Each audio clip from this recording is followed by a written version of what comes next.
धर्म के नाम पर देखकर एक शहीद सिपाही को उसके नाम को उजागर नहीं किया जा रहा है। 170 हटाया गया। मोदी जी के जो चंद गिने चुने अरबपति दोस्त हैं, अडानी जी, अंबानी जी और तमाम बिजनेसमैन, उनके लिए ये रास्ता बनाया गया है। हिंदुस्तान की जनता जो है जाहिल नहीं है, अब मजहब के नाम पर भटकने वाली नहीं है। बंगाल के रहने वाले हम लोग एक साथ मिलकर एक दूसरे का पर्व मनाते हैं, एक दूसरे के दुख सुख में शरीक होते हैं और हम लोगों के यहाँ पे जात पात की बात नहीं है। खतरे में हिंदू कैसे हो गया? 2014 के पहले तो ऐसा माहौल नहीं था, ना हिंदू खतरे में था, मुसलमान खतरे में था। शुभेंदु अधिकारी जी को भी एक छोटा सा चैलेंज देना चाहता हूँ, अगर आप कम्युनल बात नहीं करेंगे तो आपको टीएमसी का मामूली सा नेता भी किसी भी स्टेट पे किसी भी सीट पे हरा सकता है। ये चैलेंज हम लोगों के तृणमूल कांग्रेस की तरफ से। मोदी जी एक दिन के बाद बिहार दौरे पे जाते हैं, नीतीश कुमार के साथ स्टेज पर बैठ के हंसी ठट्टा करते हैं। ये बहुत खराब सियासत है, बहुत घटिया सियासत है और हिंदुस्तान के लिए, हमारे मुल्क के लिए बहुत खतरनाक साबित होने वाला है। पहलगाम आतंकी हमले को लेकर देश भर में आक्रोश है। हर कोना, हर गली शहीदों के न्याय के लिए आवाज उठा रही है।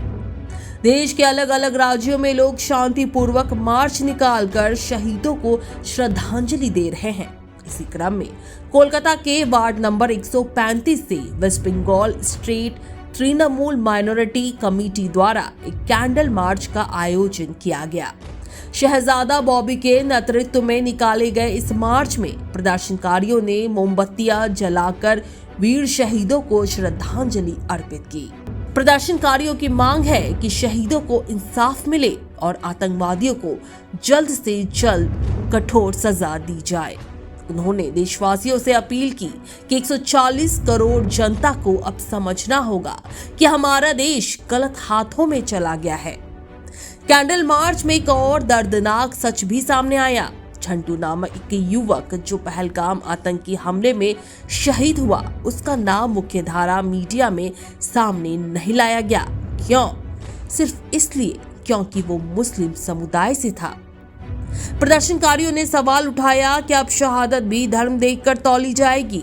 भारत में धर्म के नाम पर भेदभाव बढ़ाने और भाईचारे को तोड़ने की एक गहरी साजिश रची जा रही है। अब वक्त है एकजुट होने का, अब वक्त है आतंक के खिलाफ एक आवाज बनने का। ये जो हादसा हुआ है और इसमें जो 26 बेकसूरों की जो जान गई है, जिनकी शहादत हुई है, इसके लिए हम लोग सभी हिंदुस्तानियों को जात पात से ऊपर जाकर इसकी मजम्मत करनी चाहिए। हम लोग इसके खिलाफ हैं। आतंकवाद कभी भी किसी मसले का हल नहीं है और जिसने भी किया है, जिस भी मकसद के तहत किया है, बिल्कुल भी गलत किया है और हम लोग हर हाल में इसकी मुखालफत करते हैं, इसको इनकार करते हैं। हम लोग पुरअमन हिंदुस्तान चाहते हैं, हम लोग पुरअमन सिटीजन हैं हिंदुस्तान के और हम लोग अमन के मानने वाले हैं। इसलिए जिसने भी ये किया है, जिन 4 लोगों ने किया है, इसके पीछे अगर पाकिस्तान का हाथ है या कोई भी पॉलिटिकल षड्यंत्र है, इसके खिलाफ हम लोग अपनी आवाज को उठाते हैं और यही कोशिश, यही दुआ करते हैं कि आने वाले दिनों में इस किस्म का हादसा नहीं हो। इस चीज को हिंदुस्तान के 140 करोड़ जनता को समझने की जरूरत है। ये मुझे बोलने की जरूरत नहीं है। जिस तरह से मीडिया में दिखाया गया, जब किसी मुल्क में इस किस्म का आतंकी हमला होता है तो वहां के मुखिया को चाहिए कि अपनी सेना को लेकर बैठ के बात करें, अपने मुल्क के तमाम अदर्स पार्टी को लेकर एक मीटिंग, सीरियस मीटिंग बुलाएं, उस पर डिस्कस करें, ना कि इलेक्शन का कैंपेन दूसरे किसी स्टेट में जाकर करें। जिस भाषण का इस्तेमाल किया नरेंद्र मोदी जी ने, जिस तरह से उन्होंने जनता को अपने, जैसे 2014 से जनता को सिर्फ अपने अल्फाज से खुश करते चले आ रहे हैं, जनता को जिस तरह से उन्होंने बताया कि ऐसा करेंगे वैसा करेंगे, वो अपनी सेना को कहने की जरूरत थी और कुछ कड़ा स्टेप लेने की जरूरत थी। यही फर्क है।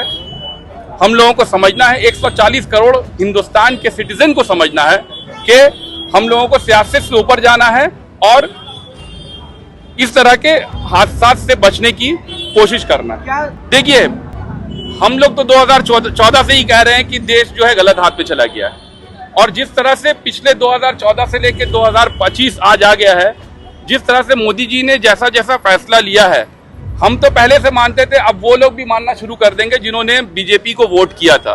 तो जरूरत यही है कि जो लोग बीजेपी को वोट करते हैं या पिछले दिनों वोट किया था, उन्हें समझने की जरूरत है। आज एक आतंकी हमला हुआ जिसमें 26 लोगों की शहादत हुई, उसमें एक मुसलमान भी हम लोगों का हिंदुस्तानी था जिसने दूसरों की जान बचाने के लिए शहादत दी, लेकिन उसका नाम गोदी मीडिया नहीं ले रही है। ये क्या हो रहा है? ये सियासती हो रहा है, देश में जात पात के नाम पर, धर्म के नाम पर एक दूसरे के लड़ाने के लिए। पिछले दिनों आप लोगों ने देखा होगा कि उधमपुर में हम लोगों का एक झंटू, शेख झंटू भी शहीद हुए हैं। तो जहां पर बंगाल के रहने वाले हैं, तो जहां पर आप देखिएगा कि आवाज दिया जा रहा है कि नाम लेके मारा गया है और धर्म पूछकर मारा गया है, लेकिन एक जब झंटू शेख की शहादत होती है तो सिर्फ उसको नहीं दिखाया जाता। तो ये हम भी कह सकते हैं कि धर्म के नाम पर देखकर एक शहीद सिपाही को, उसके नाम को उजागर नहीं किया जा रहा है। लेकिन इस चीज से हम लोगों को ऊपर जाने की जरूरत है। देखिए 370 का जो मामला है, जो बार बार बताया जाता है 370 हटाया गया, अगर आप देखेंगे तो इसमें से एक आध पॉइंट को ही अपने बिजनेसमैन दोस्तों को फायदा देने के लिए हटाया गया है, जिसमें एक अहम खास पॉइंट है कि कोई भी इंसान कश्मीर में जाकर जमीन खरीद सकता है। और हम और आप तो कश्मीर में नहीं जाएंगे जमीन खरीदने के लिए, पर मोदी जी के जो चंद गिने चुने अरबपति दोस्त हैं, अडानी जी, अंबानी जी और तमाम बिजनेसमैन, उनके लिए ये रास्ता बनाया गया है। ये इस चीज को 140 करोड़ जनता को समझने की जरूरत है। ये जो 370 हटाने वाला जो ढकोसला है, जो कहते हैं, तो अगर आप जनता से पूछेंगे तो उनको पता भी नहीं होगा कि 370 था क्या। ये सिर्फ अपने दोस्तों के लिए अपॉर्चुनिटी पैदा करने की कोशिश की गई है, इसको हमें समझने की जरूरत है। आज जो ये हादसा हुआ है और जिस तरह से एक खास कम्युनिटी को जो टारगेट करने की कोशिश की है, देखिए वक्त और हालात सब कुछ साफ कर देता है। आप जितना भी लोगों को बहका लें, और अब हिंदुस्तान की जनता जो है जाहिल नहीं है, अब मजहब के नाम पर भटकने वाली नहीं है। आज हिंदुस्तान का आम जनता जिस तरह से अपने रोजी रोजगार के मसले में परेशान है, जिस तरह से शेयर मार्केट नीचे गिर रहा है, जिस तरह से जीडीपी ग्रोथ नीचे गिर रहा है, जिस तरह से फॉरेन कंपनीज इंडिया छोड़कर वापस जा रही है, इन्वेस्टमेंट खत्म हो रहा है, तो आप आज मोदी जी या अमित शाह जी जितना भी जात पात के नाम पर लड़ा लें, इससे कोई फर्क पड़ने वाला नहीं है। आज आम जनता जो है अपने रोजगार में ज्यादा सीरियस है और उसी के लिए परेशान है। जहां तक सवाल है कि जिस तरह से जात पात के नाम पर लड़ाने की कोशिश की जा रही है, सिर्फ बिहार और बंगाल के इलेक्शन को ध्यान में रखते हुए हम बिहार के रहने वालों और बंगालियों को समझने की जरूरत है कि हमें जात पात के नाम पर नहीं जाना है। क्योंकि हम लोग बंगाल के रहने वाले, हम लोग एक साथ मिलकर एक दूसरे का पर्व मनाते हैं, एक दूसरे के दुख सुख में शरीक होते हैं, और हम लोगों के यहाँ पे जात पात की बात नहीं है। तो मैं आपके माध्यम से यही कहना चाहूंगा कि जात पात की लड़ाई पर ना आए, सिर्फ और सिर्फ देखें कि आपका अच्छा नेता कौन है, आपको सच्चाई के रास्ते में कौन लेकर जा रहा है। हम समझ नहीं सकते 80 करोड़ तो मेरे ख्याल से हिंदू भाई हैं, और जहां पर मुसलमान 20 करोड़ या 22 करोड़ होंगे, तो खतरे में तो मुसलमान को होना चाहिए था। खतरे में हिंदू कैसे हो गया? 2014 के पहले तो ऐसा माहौल नहीं था, ना हिंदू खतरे में था, मुसलमान खतरे में था। तो ये सिर्फ और सिर्फ एक चुनावी क्या कहते हैं जुमलाबाजी है। बस इस जुमलेबाजी में नहीं जाना है। हिंदू खतरे में, हिंदू मुसलमान भाई भाई की तरह आप देखिए जिस तरह से आज लोगों को बहकाने की कोशिश की गई है। लेकिन आज हिंदुस्तान का आवाम समझ गया है कि जो कुछ भी हुआ है पॉलिटिकल हुआ है, या अगर हुआ है, अगर पाकिस्तान ने किया है, तो फिर वहां पर हम लोगों का सिक्योरिटी फेलियर है। शुभेंदु अधिकारी कह रहे हैं, बॉबी हकीम साहब को चैलेंज कर रहे हैं कि आप कोर्ट से बाहर निकलकर इलेक्शन लड़कर दिखाइए।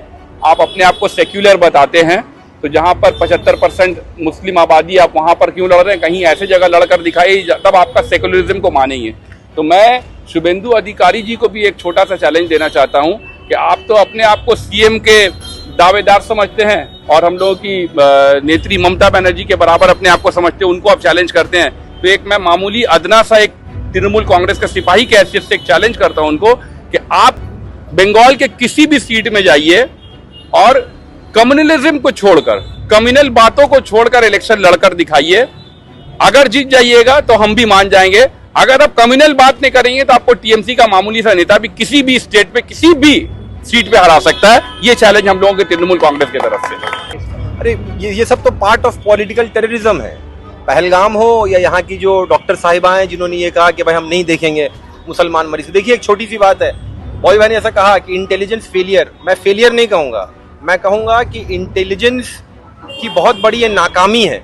नाकामी इन द सेंस है इग्नोरेंस है। आप पहलगाम हो या पुलवामा हो, पुलवामा के पहले भी बहुत सारे इंटेलिजेंस रिपोर्ट आ रहे थे कि इस तरह का हमला हो सकता है। खास करके हमला हो सकता है फौजी जत्थे पे, अगर एक साथ फौज का कहीं पे जमावड़ा हो। आपने 2500 फौज को 74 गाड़ियों में एक साथ कॉन्वॉय में भेज दिया पहलगाम में, जहां पे इतनी बड़ी घटना घटी। इंटेलिजेंस तो कोई छोटा सा किसी वार्ड का या किसी कॉन्स्टिट्यूएंसी का नहीं है, इंडियन इंटेलिजेंस है। इंडिया हमारा मुल्क हिंदुस्तान के चार तरफ से अगर देखा जाए तो हम दुश्मनों से घिरे हैं और वहां पे जब ऐसी गफलत होगी तो उसका खिमाजा जो है वो सिर्फ और सिर्फ आम हिंदुस्तानियों के सर पे मढ़ा जा रहा है। आज आप जो देख रहे हैं हिंदू और मुसलमान, ये सिर्फ इस वजह से किया जा रहा है कि इसका ये पॉलिटिकल टेररिज्म, इसलिए हम कह रहे हैं कि इसका दो मेन मोटिव है। एक मोटिव तो यह है कि अपना पल्ला झाड़ लिया जाए और दूसरा मोटिव यह है कि अपना वोट बढ़ जाए। मोदी जी एक दिन के बाद बिहार दौरे पे जाते हैं, नीतीश कुमार के साथ स्टेज पर बैठ के हंसी ठट्टा करते हैं। ऐसा सीरियस इशू एक आम हिंदुस्तानी, चाहे वो हिंदू हो, मुस्लिम हो, सिख हो या ईसाई हो, इस तरह के बर्बरियत और इस तरह के लोगों की शहादत और जान जाने के बाद मुंह में हंसी नहीं आएगी। हमारी मुंह में तो हंसी नहीं आ सकती। आज बीजेपी का वोट बैंक जो है वो तो सिर्फ आपसी इख्तिलाफात और हिंदू मुस्लिम की लड़ाई पे ही बेस्ड है। आप शुरू से अगर देखा जाए कि ऐसे ऐसे बिल पास हो रहे, 370 हो या वक्फ हो, अमेंडमेंट, ट्रिपल तलाक हो, मुसलमानों के लिए बिल पास करके ऐसे हिंदुओं को खुश करना जो कि अंधभक्त और व्हाट्सएप यूनिवर्सिटी के उससे तैयार हो चुके हैं। आम हिंदुस्तानियों का ऐसा रुझान नहीं है। आप फेसबुक पे ये सब देख रहे हैं और अगर आप रास्ते पे जाएंगे और लोगों से मिलेंगे तो ये इख्तलाफात जो है इसको फैलाकर चंद लोगों को, मुट्ठी भर लोगों को खुश कर सत्ता बनाई जाए, बस इसका पूरा प्लानिंग है। और इस बार भी जो हुआ है, ये जो हुआ है इसके बारे में पता चलेगा आपको। इंटेलिजेंस को क्या फेलियर थी, क्या प्रॉब्लम था, ये भी आपको पता चलेगा। जैसे कि बॉबी ने बताया कि वहां पे किसी के शादी में या किसी के एनिवर्सरी में पूरा महकमा चुस्त होता है और जहां पे लोग आम लोगों के ऊपर बात आए तो आम लोगों की जिंदगी को कीमत ही नहीं है।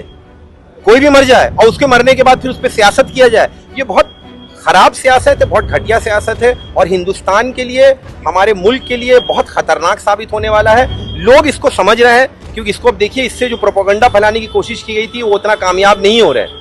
और जगह जगह पे जिस तरह से आप देख रहे हैं कि लोग निकल रही है, ये जगह मटिया बुरुज, गार्डन रीच, वार्ड नंबर 135 जो है, ये 9 शुभेंदु अधिकारी कहते हैं ना कि भाई बॉबी हकीम साहब जाके इलेक्शन क्यों लड़ते हैं ऐसे जगह पे जहाँ पे 75% मुसलमान है।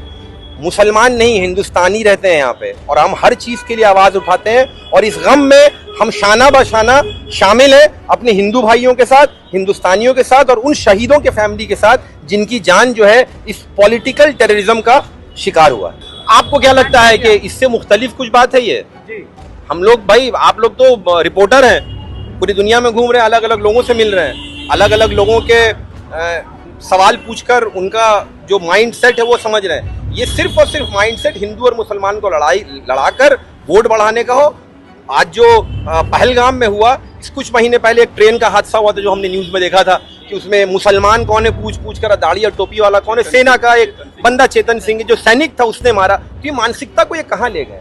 इंसान के माइंडसेट को, इस नफरत के बाजार को कितना इन्होंने गर्म कर दिया है 2014 के बाद कि लोगों का मजहब और लोगों का रिलीजन पूछ के गोली मारा जा रहा है और फिर उससे बाद जो है अपनी सियासी रोटी सेकी जा रही है। तो लोगों को समझने की जरूरत है कि दिन के आखिर में हम सब भाई भाई हैं, हम सब हिंदुस्तानी हैं, हम सब एक इंडियन हैं। जिद्दोजहद सबको करना है, बाल बच्चों के लिए, घर के लिए रोटी सबको कमाना है। इन चीज़ों पे ध्यान ना दें और देश के हित में काम करके देश को आगे ले जाने की कोशिश करें और एक ऐसे पार्टी को अपने बीच में लाएं जो पार्टी मजहब से बरख, मजहब से ऊपर सोचता हो, हिंदुस्तानियों के बारे में एक जैसा सोचता हो और सबका साथ और सबका विकास सही मानों में जो करता हो। कश्मीर में जो बर्बरियत का जो लंगा नाच हुआ है, जिसके लिए आज हम लोग अपने यूथ लीडर बॉबी शहजादा की सरपरस्ती में जो कैंडल मार्च निकाला, हम लोग यही बताना चाह रहे हैं कि ये एक साजिश है। जो पुलवामा में हुआ था, बाद में लोगों को समझ में आया कि जो मोदी जी 2014 से 2024 तक नहीं कर सके हिंदू मुसलमान का लड़ाई, आहिस्ता आहिस्ता ये लोग 4 रोज़ में पूरा हिंदुस्तान को करीब करीब हिंदू मुसलमान के लड़ाई के करीब ला चुका है। आज देखिए ना, कहा जा रहा है कि नाम पूछ के मारा गया, तो वो लोग जरूर मुसलमान थे, लेकिन जो मुसलमान निहत्ते और कमज़ोर लोगों का सर उड़ा रहे हैं या सीने पे गोली मार रहे हैं, वो कतई मुसलमान नहीं, वो यजीदी मुसलमान हैं। और जो लोग बचा रहे हैं वो भी मुसलमान हैं। एक आदिल है, एक करामत है, कोई भी बचा रहा है, घोड़े वाला लोग, सब मुसलमान है। वो लोग हुसैनी मुसलमान है। उन लोग को पर्दा में क्यों रखा गया? उन लोग को भी मंजर आम पे लाना चाहिए कि जो अगर मारा है वो शैतानी सिफत वाला, तो इंसानी सिफत वाला बचाना भी तो आया है। इसी तरह जोश मलियाबादी ने कहा था कि हिंदू हूँ ना जोश मुसलमान हूँ, सच शुक्र जुल्मत हूँ ना तूफान हूँ, आब गुल हिंद से है और हिंदू हूँ, नस्ल आदम से हूँ और इंसान हूँ। तो इंसानियत का सबूत आपको देना होगा। आज मोदी जी जो सियासत कर रहे हैं वो साफ समझ में आ रहा है। हिंदू बुद्धिजीवी जो है, हिंदू कौम के जो बुद्धिजीवी हैं लोग, उन लोगों को गौर करना चाहिए कि आज गुजरात का इलेक्शन और बंगाल का इलेक्शन और बिहार का इलेक्शन करीब है, जितने मोदी जी का पैर फिसलता नजर आ रहा है, और वो चाहते हैं कि इन शहीदों का खून से वो अपने मंच को संगार के रखें और लाइफ टाइम पीएम बनना चाहते हैं, लाइफ टाइम के लिए पीएम बनना चाहते हैं। यही उनकी मानसिकता है और लोगों को समझने की कोशिश है। आप लोग को यही पैगाम देना है। Bureau report, super news 24।